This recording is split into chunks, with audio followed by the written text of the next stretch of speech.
Excel терезесінің жұмыс алаңы ұяшықтардан тұрады. Бүгінгі сабақта осы ұяшықтарды форматтау туралы үйренетін боламыз.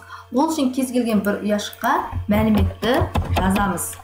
Жазылған мәліметті ерекшелеп алып, яғни белгілеп, тышқанның оң жағын басып, шыққан контекстік менюден формат ячейка батырмасын басамыз. Сол кезде біздің формат ячейка терезесі пайда болады.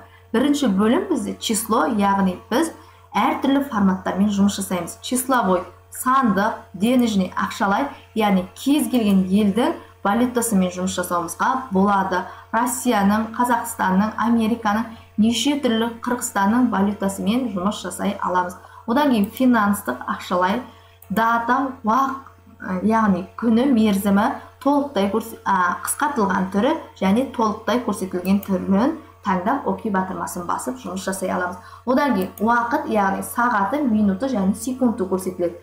Келесі проценттік біздік, яғни сандық мәліметпен жұмыс жасағанда процентін көрсете аламыз. Бүтін бөлігі, яғни төрттен бір бөлігін көрсете аламыз. Экспоненциалды, яғни қандай да бір үлкен сан берілсе, соны ең жуықтап алу, немесе ең кішкентай сан берілсе, сонында жуықтап алуға болады. Текстік, яғни кез келген мәтіндік ақпаратпен жұмыс жасай аламыз. Қай форматта жұмыс жасағымыз келеді, соны таңдап окей батырмасын басамыз. Келесі выравнение, жазылған текстімізді немесе санымызды, яғни сол горизонтальный бағытта по центру және вертикаль, яғни тігінен по центру немесе сол жақ, оң жаққа, ортаға туралай аламыз. Сол берілген тексті градусына, яғни 45, 90, -90 градусқа қою арқылы форматында, яғни өзгерте аламыз. Мысалы, мына сөзді 45 градусқа қою арқылы окей батырмасын басқан кезде біздің сөзіміз қисығынан жазылатын болады. Екінші ары қарай өтетін болса, шрифт, яғни шрифтте біз сөзімізді әртүрлі шрифтті қолдана отырып, мәтінімізге, санымызға әртүрлі шрифтті қолдана аламыз. Өзіміздің кез келген ұнаған бір шрифт таңдай аламыз. Мына жерден үлгіден көре аламыз. Одан кейін сол алынған шрифтімізге курсив және жартылай қоюланған, сонымен қатар қоюланған курсив үлгісінде таңдай аламыз. Размерлерін үлкейтіп кішірейтуге болады. Сонымен қатар сол текстке әртүрлі түсте бере аламыз. Берілген түсті таңдап окей батырмасын басқан кезде біздің түсіміз боялатын болады, яғни мәтініміз. Мына жерде мектеп дегенде т көрінбей қалды, яғни бұл неге байланысты? Шрифтімізге байланысты болып отыр.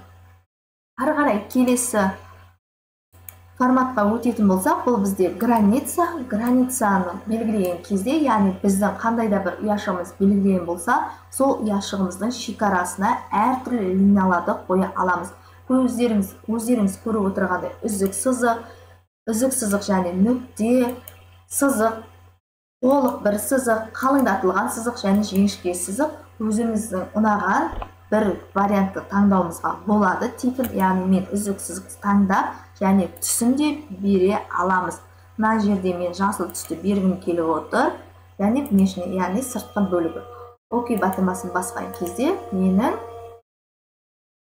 ұяшығымның сыртқы бөлігі осындай жасыл үзік сызық границаға бөлінді. Сонымен қатар ұяшықтың ішінде бояуымызға болады. Ол үшін қайтадан формат ячейкаға бөліп барып, заливка батырмасын басқан кезде өзімізге ұнаған кез келген бір түсті таңдап, және оның узорында таңдау болады. Яғни ұяшықтың ішіне өзімізге ұнаған кез келген бір узор таңдаса, ұяшықтың ішіне образец, яғни үлгідегідей нүкте түрінде узорларда пайда болады. Және узордың да светін беруімізге болады.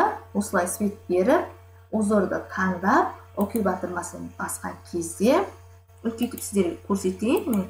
Сыртта жасыл түске және түсіміз көкке, узорымыз бордовый цветте боялған болып шықты. Оқушылар осы ұяшықты белгілеген ұяшығымызға барлық жасалған әрекеттерді кетіруімізге болады. Ол үшін құрал саймандар тақтасындағы очистить все батырмасын басқан кезде манағы жасаған әрекетіміздің барлығы жойылатын болады. Немесе удалить батырмасын басып, удалить ячейка батырмасын бассақ та, міне кетірейін бә ячейканы деп сұрап тұр, окей батырмасын бассақ, түгел әрекетіміз жойылатын болады.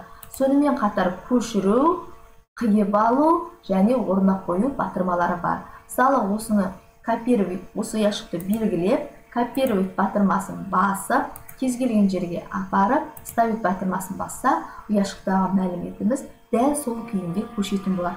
Немесе осыны қиып алсақ та болады. Выразить батырмасын басып, кез келген жерге орналастырсақ, бұрынғы орнынан қиылып, яғни түгелдей жойылып, басқа жерге көшіре қоя аламыз. Сабақ түсінікті болды деп ойлаймын.